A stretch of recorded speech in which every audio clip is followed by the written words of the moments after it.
É oferta que eu vou falar. Amém, mas... Amém. Deixa bem. Eu vou falar. Veja bem, irmãos, eles colocaram, foi uma brincadeira ali mesmo, de Anatólio. Anatólio é bem pretinho, tá?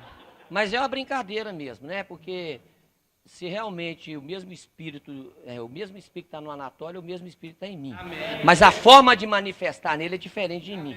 Porque se fosse a mesma, você estava tomando soco no estômago, certo? Amém, irmãos? Amém. Mas uma coisa eu falo para você, eu até que gostaria, mas eu só dei uma batidinha no peito dele, né? Mas uma coisa, o Espírito controla a gente, faça com homens, mas não faça com mulheres. Você nunca vai ver o Anatólio dando murro no estômago de mulher, eu nunca vi. Ainda bem, então as mulheres podem ficar em paz, que com você não acontece isso. Bom, então eu vou resumir, porque a palavra, né, é ministrar a oferta, mas a diferença da oferta com as outras palavras é no tempo. Porque quando vai ministrar a palavra é 50 minutos, é 1 hora. Mas ministrar a oferta é 10 minutos no máximo. Né? Então fique em paz, o nome é ministração, mas o tempo é 10 minutos. Né? Então veja bem, eu só vou contar a experiência aqui, né, que eu fui criado na igreja batista tradicional, louvo a Deus por isso, porque é uma igreja reformada, mas é uma igreja reformada porque tem a doutrina dos reformadores. E quem são os reformadores? João Calvino, Zwingli, né, Martinho Lutero. Tá bem. Então veja bem, então esses homens foram os reformadores há 500 anos atrás. Então 31 de outubro de 2017, enquanto faz a festa do Halloween, né, comemora-se os 500 anos da reforma. Amém, irmãos? Então eu nasci numa igreja que ela tinha a prática doutrinária dos reformadores. Acredita na mensagem da graça, né? Mas então eu vim desse ambiente reformado. Mas não basta até só a doutrina. A doutrina é importante, mas tem outras coisas que Deus quer nos oferecer também. Então uma delas é o batismo no Espírito Santo. Então do meio que eu vim, né? Então quando se falava em batismo do Espírito Santo era nesse aspecto. Todo convertido já é batizado no Espírito Santo, né? Então na verdade todos têm o Espírito Santo, tem mesmo. Ao nascer de novo, o selo de Deus é o Espírito Santo. Então todo mundo ao nascer de novo já tem o Espírito Santo. Então nós como os reformados, né? Fazíamos assim, para desviar o assunto. Nós entendemos batismo com o Espírito Santo, porque já tem o Espírito, e morria a conversa ali, para não esticar o assunto, né? Então veja bem, então eu vim do ambiente assim. Então em 2009, eu fui para a videira, eu fui mais para a videira para poder agradar a minha esposa. Nós éramos membros de uma igreja tradicional, depois sempre ela tinha esse espírito pentecostal, né? Mesmo sendo uma reformada. Aí nós fomos para a igreja batista renovada lá no bairro Bom Jardim. Então ficamos lá cerca de 2 anos, né? E eu já era professor da escola bíblica dominical, mas ela não estava feliz. Mas eu já avancei, eu saí do tradicional e fui para uma batista renovada com ela. Então em 2009, quando a videira chegou em Patinga para inaugurar o prédio, né? O pastor Ricardo, meu sobrinho, né? O Juninho, que está na cozinha também, foi lá no dia. O próprio Juninho, que está lá na cozinha, que falou que senhor Tif, fica aqui com a gente, essa coisa, né? Mas ele mesmo não está lá, não. Você está entendendo? Mas eu lembro direitinho que ele falou comigo. Aí eu fui embora, aí a Ângela gostou muito só do primeiro culto, que ela realmente foi na inauguração do prédio. Aí ela foi manifestando desejo, falei, então tá, eu vou para lá com você, ué. Aí eu cheguei lá na igreja, conversei com o pastor, expliquei para ele os motivos, né? Que a videira está chegando, tá, meus sobrinhos estão lá, a gente está querendo dar uma força, né? Então fui. Fiquei 9 meses lá, do ano de 2009. Tinha célula na minha casa, na verdade. Chegou a ter lá em casa 3 células de crianças, hein? Isso, lá em casa, né? Então tinha as 4 células. E nessa época, eu cheguei até a liderar a célula também. A irmã Graziele começou, depois passou para mim, e eu comecei a fazer o cursão, né? Então aí eu comecei a ter meus conflitos internos, né? O que era ensinado lá com aquilo que eu aprendi. Então eu fiquei, como é que eu vou fazer? Aí eu comecei não sei se eu fico aqui, se eu vou embora, né? Eu não envolvia nas coisas, né? Não vinha participar de encontro, não vinha mesmo, porque falava e batia do Espírito Santo, eu falava assim, meu Deus, não é do jeito que eu creio, né? Não nego que existe, mas também não ficava enfatizando. Então essa foi a luta em 2009. Então eu fiz o seguinte, eu vou sair. A célula continuou lá em casa, né? A Ângela continuou na videira, conversei com o pastor Rogério, então ele também não ficou em cima de mim, apenas deixou a decisão, e creio que ele ficou orando. Então nesses 4 meses que eu fiquei fora, eu voltei nem para a igreja renovada mais, voltei para a Batista Tradicional, onde eu nasci. Certo? Mas tinha muitos amigos lá. Então eu chegava lá e eles perguntavam, onde está a Ângela? Aí você tinha que dar umas respostas, sem muita justificativa. Aí ela chegava na videira, que eu deixava ela na porta do prédio e ia embora. Cadê o Glaucus? Entendeu? E os meus filhos em cima. Não está certo. Sei lá, a mãe aqui, fica parecendo que está separado, entendeu? Tinha amigo meu também que não está certo. Eu chegava no meu serviço, aí eu não sabia, por exemplo, se eu convido para ir lá para Batista, e se eu não ficar lá? Você entendeu como é que estava a minha situação? E também assim, se eu convido assim, vai para a célula lá em casa, sendo que eu também não estava na videira. Então eu estava assim num dilema muito grande.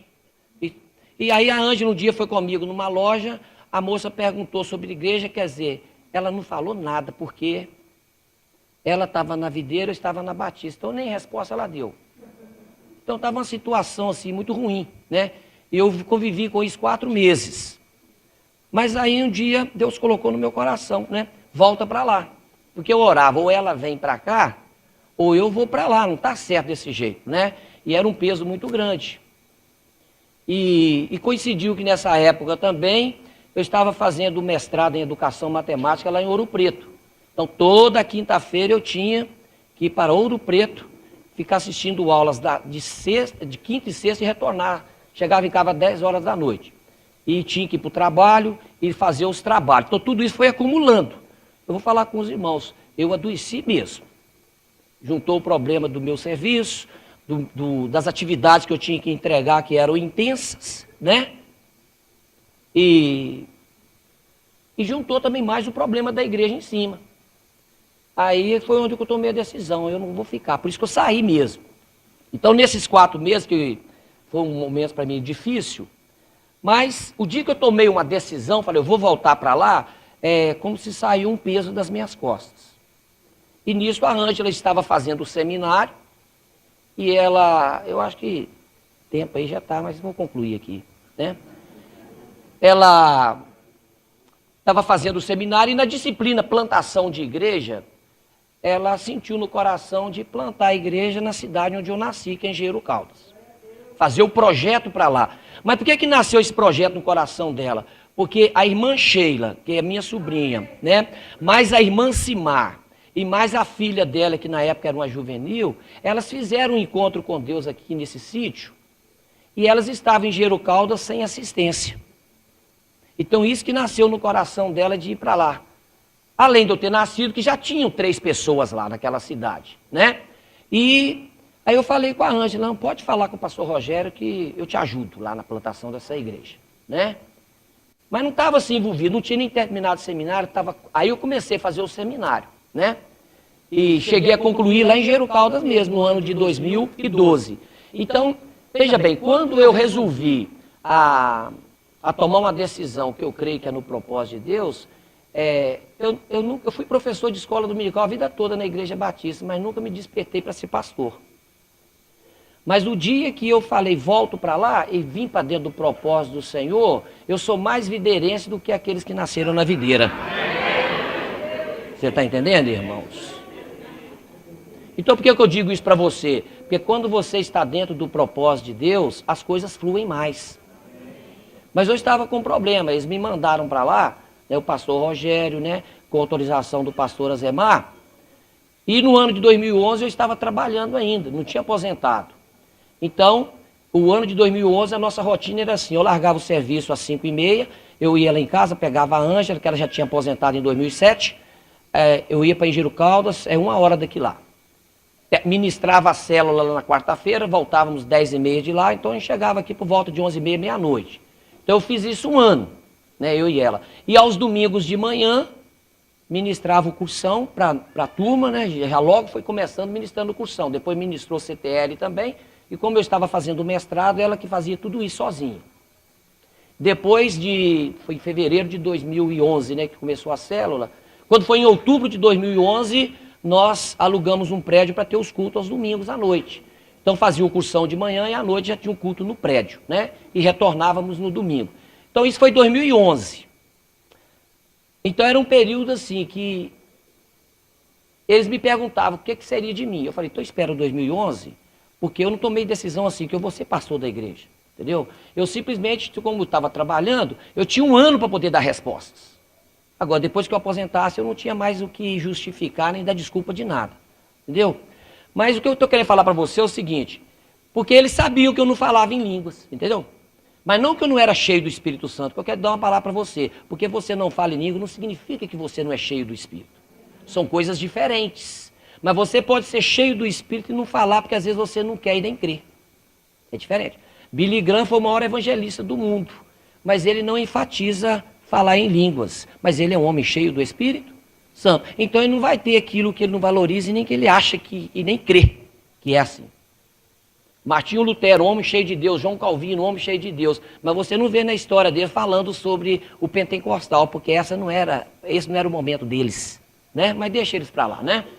Então veja bem, mas o que eu quero dizer para você é o seguinte, então como eu não falava em línguas, mas eles me colocaram lá na frente de igreja, plantar a igreja, você está entendendo?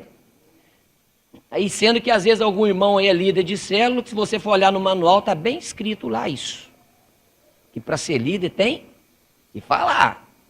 Quer dizer, eu nem líder não era, nem ele era discipulador, já fui logo plantar a igreja, né? Mas graças a Deus eu já tinha experiência na outra igreja, já havia plantado 2 igrejas lá, né? Então isso contou bastante. Então tá, me mandaram para lá. Mas aí quando chegou em 2012, em São Paulo, lá na reunião de pastores, em agosto, aí eu comecei a falar o seguinte, eu já estou em ano 2012, eu me aposentei em 2012, eu não tinha sido ordenado ainda, estou na frente da igreja, e eles ficam falando que tem que falar em línguas, aí eu resolvi colocar no meu pedido de oração, Senhor, agora eu preciso falar em línguas. E comecei a partir de agosto de 2012, deu 2012, deu 2013, deu 2014, eu conto direitinho, 2 anos e 9 meses. Aí o ano de 2014, lá na conferência lá em Goiânia, o pastor Zé Mar chegou lá e falou comigo assim, pois é, porque já estava pensando na ordenação, mas você ainda não falou em língua, você quer exercitar? Eu falei, deixa eu falar com o senhor, eu estou achando meio estranho esse negócio de exercitar, confesso com o senhor, né?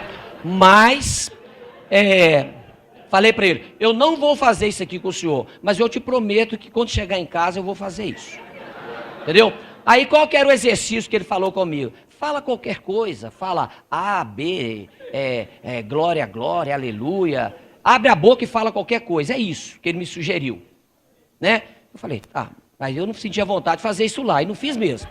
Mas aí, veja bem, aí quando eu cheguei na minha casa, como eu havia feito com ele um compromisso, então começou o ano de 2015, realmente eu ia lá para minha casa, falava, glória a Deus, aleluia, né? E ficava assim mesmo, lá, a luta. Tá bom. Estou contando para você porque é importante para você isso. Entendeu? Para dar o resultado final, né? Desculpa o tempo, hein, pastor Rogério? Eu acho que a palavra é a sua. Mas voltar. Mas vou terminar. Tá. Então, eu vou resumir bem porque a história é longa. Então, veja bem, irmãos. Aí, o que aconteceu? Eu comecei a orar, aí eu comecei a... Kenneth Hagin, um pregador do avivamento, aí eu falei, vou ouvir esse homem. Então ele começava a falar muito batismo do Espírito Santo, tá bom. Ouvia um, ouvia outro, também o Joseph Prince, né, tá lá falando, essas coisas todas, que o falar em línguas é bom até para aliviar a tensão, você tá entendendo? Tá bom, fui ouvindo.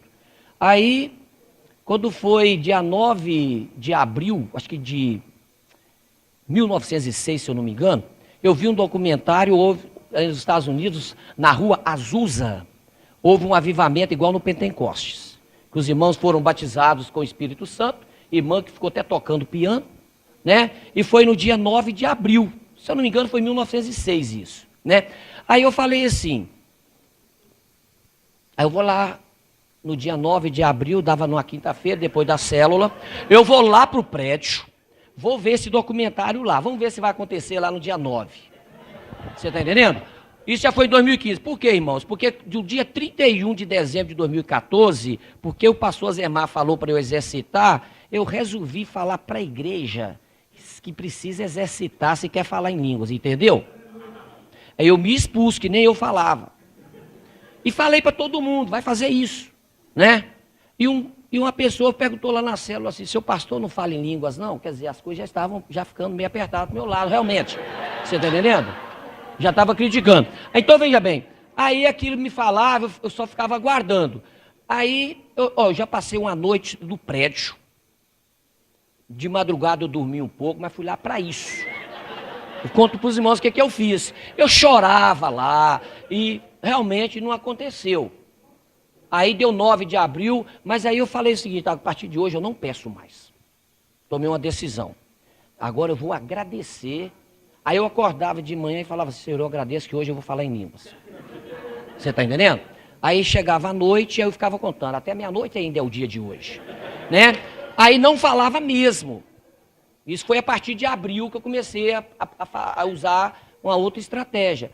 Aí foi passando o mês e eu repetindo as mesmas coisas. Aí, eu quero falar para você o seguinte, primeiro nasce o desejo. Você está entendendo? Quando Deus planta o desejo é porque Ele algo vai fazer na sua vida. Então você tem que valorizar muito aquilo que o Senhor está plantando dentro do seu coração. Porque antes de tudo nasce o desejo. E quando ele demora e o desejo cresce, a coisa vem 100 vezes mais. Bem. Então, resumindo a história, 9 de maio de 2015, nós tivemos o reencontro dos alunos. Então, tinham poucas pessoas no reencontro, né, do cursão e CTL, e a Ângela estava ministrando uma palavra de libertação, e depois eu ia falar sobre o poder do Espírito Santo, né, para te capacita para liderar, uma palavra mais ou menos nesse título, né? E enquanto eu estava falando, aí tinha uma pessoa lá fora gritando muito. E eu achei que ele achava que morava gente no terraço. E estava gritando mesmo, deve ser que está chamando alguém, ninguém está atendendo. Aí as irmãs abriram a porta lá, foram atender, né, e fechou e começou a gritar. Aí falou lá que queria matar alguém, é isso, Ângela? Entendeu? Aí eu continuei ministrando. Entendeu, irmãos? E interessante que esse rapaz estava lá fora, é um rapaz que eu andava vendo ele na rua, sem camisa, e ele grita muito de manhã cedo. E eu sempre tive vontade, eu tenho vontade de convidar esse rapaz para ir no encontro, mas nunca tive a oportunidade de conversar com ele, né? E era ele que estava lá fora, gritando. Aí eu continuei ministrando, mas aí ele chutou a porta. Entendeu? Aí eu falei, pô, agora não tem jeito, tem que ir lá atender mesmo. Então eu abri a porta metade, fiquei no degrau e ele parou com o olho bem brilhando para o meu lado. E eu pensei, e muita gente lá na rua passando e vendo. Aí eu pensei, o que eu vou fazer, né? Aí eu só sei que naquele momento assim, minha mão começou a levantar e tremer, eu coloquei a mão na testa dele, ele caiu mesmo. Aí ele ficou a metade do corpo dentro do prédio e a metade fora. Entendeu?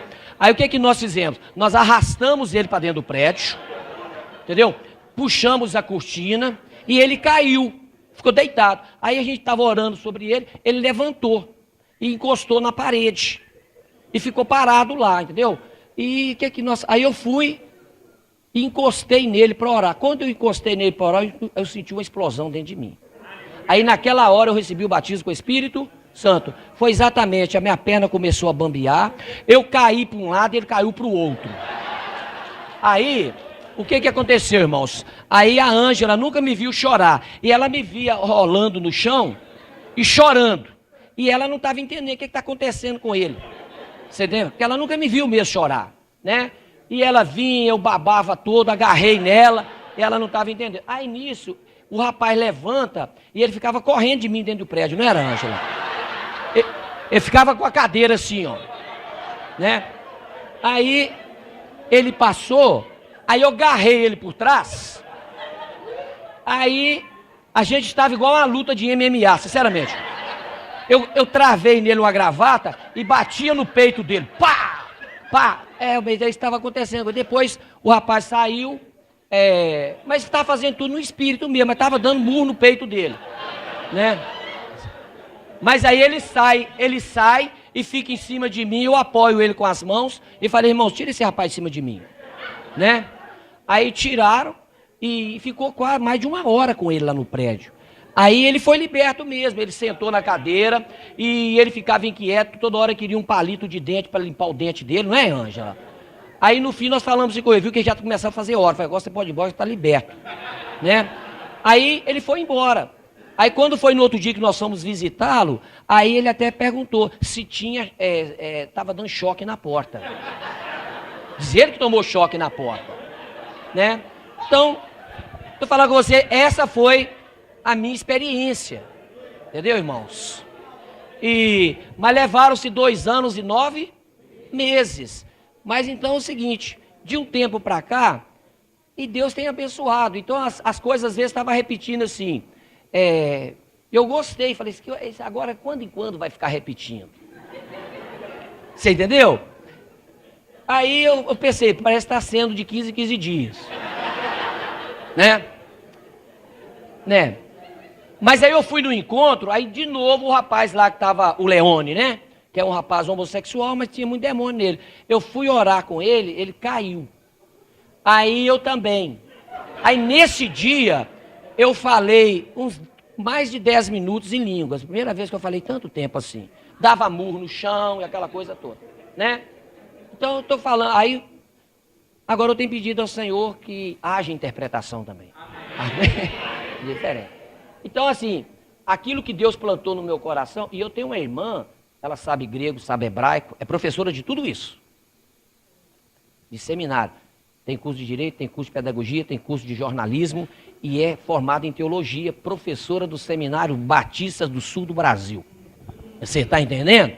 Currículo é cheio, hein? E outra coisa também, te dá aula de hebraico e grego do jeito que você quiser. Mas o grego e o hebraico é só logos, entendeu? Você saber grego é bonito para explicar para os outros, mas você precisa saber a revelação que está por trás. E eu ligo para ela e falo, aconteceu comigo. Ela sorri. Mas ela não acredita assim. Mas só acredita quem tem a experiência. Então a experiência ninguém tira de você. Amém, irmão? Então eu tive a minha, né? Fico muito feliz. E eu peço tantas coisas a Deus. Cura. Discernimento. Palavra de sabedoria. Línguas com interpretação. Impor as mãos para libertar, para derrubar no chão também. Você está entendendo? É tantas coisas que eu peço, né? Mas a única coisa que eu digo para ele é o seguinte, se essas coisas você não tem para mim, você tira do meu coração. Mas como ainda não está tirando, eu continuo pedindo. Então, irmãos, veja bem, nós tivemos fazendo uma visita a um casal um dia desse aí, problema de enfermidade. Mas o casal não é crente. Aí nós chegamos lá e falamos o seguinte, primeiro a gente tem que fazer o plano de salvação com a pessoa. Então nós explicamos para ela sobre o poder da graça, né, que eles não entendiam nada. Aí, no final, eles entenderam, falaram, vamos fazer a oração da confissão? Aí oramos, né? Porque estava com um problema lá, o seguinte, não acusava problema de enfermidade, mas a febre não ia embora, nós não sabíamos a origem dela. Então, naquele momento, nós pregamos, ficamos 1 hora evangelizando, e no final nós falamos o seguinte, mas nós sabemos que você quer a cura, mas nós precisamos, falando para você aquilo que você mais precisa primeiro, que é a salvação. Esse problema está resolvido. Agora vamos tratar o problema da cura, não é isso? Pois é, na hora que eu falei isso, eu comecei a conversar com ele, né, Anja? Eu pontei o dedo, comecei a tremer e falar em línguas com ele. Você está entendendo? Aí eu fui e parei, e coloquei a cabeça em cima da mesa. Mas o que eu falei para ele foi o seguinte, o Senhor vai te curar se todos os dias você disser, Jesus me ama e Ele é a minha cura. Aí encontrou com ele, disse que ele está falando, e não está mais com problema de febre. Amém, meu irmão? Amém? Então, eu quero dizer para você o seguinte, que a mente da gente é o nosso campo de batalha. E você só vence a sua batalha pensando no que você aprendeu na palavra. Porque a sua mente você não tem controle do que o inimigo pode jogar. É por isso que você tem que declarar as verdades bíblicas, sentindo ou não sentindo. Mas tem que declarar. só vai tornar realidade quando declara. É por isso que na igreja nós falamos assim, todos os dias. Você pode perguntar, o que é que você fala todo dia quando você acorda? Jesus me ama, disso eu sei, porque a Bíblia assim me diz. Eu sou filho de Deus, eu sou curado, perdoado, justificado e santo em Cristo Jesus. Por causa da obra da cruz, eu sou grandemente abençoado, altamente favorecido, profundamente amado. E o mês de agosto acrescenta mais essa aí. Rendei graças ao Senhor, porque Ele é bom e a sua misericórdia dura para sempre. Amém, irmãos? Amém. Irmãos, 2 minutinhos eu termino sobre a oferta. 2 minutos. Eu só quero dizer para você o seguinte: a nossa mente é renovada pela palavra de Deus. Então veja bem, às vezes a pessoa quer se encher de Deus, mas você se enche de Deus contemplando a sua presença. Romanos 12:2 fala que a nossa mente é renovada pela palavra de Deus. 2 Coríntios 3:18 fala que quando você contempla o Senhor, você é transformado de glória em glória. Então não importa se você não tem muito conhecimento, mas se tem um coração de Maria Madalena, você vai receber do Senhor. Porque conhecimento sem coração não serve nada para Deus, mas coração vai adquirir conhecimento. Amém, irmãos? Então eu quero perguntar para você se você está vendo algum Ed perto de você. Ed, E-D-D-I-E. Não está vendo? Mas você viu lá na célula chamada edificação. Então veja bem, por que você não está vendo nenhum Ed aqui? Por que eu estou falando isso em termos de oferta? Porque você pode ofertar como um Ed, ou você pode ofertar com o coração de Maria Madalena. Quem são os Eds na igreja? São os crentes consumistas e não produtores. Entendeu? Quem são os Eds? É aquele que nem dá falta quando ele vai embora. Quem são os Eds? São aqueles que colocam um pouquinho de trocado nos cofres da igreja para ajudar a dar manutenção ao sistema. Então o Ed é aquele que quer ser mimado o tempo todo. Mas onde estão a maioria dos Eds? No sistema tradicional. Porque o sistema tradicional não proporciona transformar os Eds em produtores. Mas você está num ambiente de estrutura que não deixa você ser Ed. Entendeu, irmão? Porque você só não participa se não quiser. Você não está aqui apenas para dar um pouco de trocados para a igreja, para ajudar a construir o sítio ano que vem. Que o objetivo dessa oferta hoje é para ajudar na construção do acampamento lá, do sítio. Mas se você for um Ed, você apenas vai colocar um bocado de trocados ali e não quer saber de mais nada. Mas se você não é um Ed, você dá e se envolve na obra. E como que você envolve na obra? É me dispondo. Eu quero ser um líder em treinamento, e se eu já sou um líder em treinamento, eu quero agora ser um produtor. Eu não estou aqui para fazer parte dos 80% dos consumidores de uma igreja tradicional. Que a igreja tradicional 80% consome e 20% produz. Mas aqui você pode fazer parte de 100% que produz. Então veja bem, você está num ambiente estrutural que é células, que não tem jeito de formar nenhum Ed. Mas se você tem o espírito de Ed, muda. Porque o espírito de Ed é assim. A mensagem do pastor já não está me agradando mais. Deixa eu procurar pastos mais verdejantes. O louvor ali já não me agrada mais. Deixa eu procurar um louvor que agrada a esposa Ed e os pequenos Eds. Você está entendendo? Então, esses são os Eds. São aqueles também que ao contribuírem, vai começar a exigir. Gostaríamos de ter fone de ouvido para ouvir as ministrações do pastor. Precisamos de uma cadeira mais confortável. Agora precisamos também de ar-condicionado nos bancos. Os Eds são assim, né? Eles contribuem com pequenos trocados, mas exigem muito. Então você não está num ambiente para ser mimado. Você está num ambiente para fazer parte dos produtores. Então, o ambiente aqui não é para Ed, mas às vezes o espírito é. Então você tem que levantar o seguinte: eu não quero ser um Ed na vida. Eu quero fazer parte daqueles que contribuem para o avanço do reino de Deus. Não só financeiramente, porque Deus pode levantar outros. Mas eu quero participar com a minha vida, os meus dons e talentos. Amém, irmãos? Né? Então, já falei sobre oferta. Então, você sabe que não é Ed e que não quer apenas dar pequenos trocados, né? Mas quer contribuir com a sua vida, que vale muito mais do que o seu dinheiro. Então, nesse momento, né, nós vamos levantar a oferta. Tem envelope para entregar, irmãos? Né? Essas ofertas aí, você sabe, né, irmãos? Mas antes de entregar, vamos orar, irmãos? Né? Ah, diz que pode fazer vale? Escrever, vale. Mas tem que... Tá. Tem gente que vai pegar no quadro, vai entregar, mas vamos orar, né? Pai, em nome do Senhor Jesus, livra-nos, Senhor Deus, desse espírito de Ed. Ó Deus, nós queremos fazer parte daqueles crentes que produzem, mas nós queremos também ter o coração também para contribuir financeiramente com a tua obra. Ó Deus, com aquele coração, ó Deus, que ama a tua obra. Ó Deus, em nome de Jesus. Amém? Então vem os produtores, né?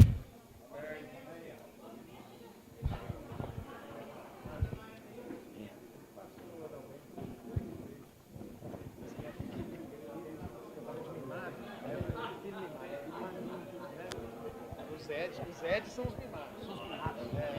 Né? Porque Aqui, pastor. Aí. Valeu. Irmãos, rapidamente, nós vamos ter a última palavra para encerrarmos a nossa capacitação. Nós vamos orar também pelo pessoal da cozinha, que esteve nos servindo aí nesses dias.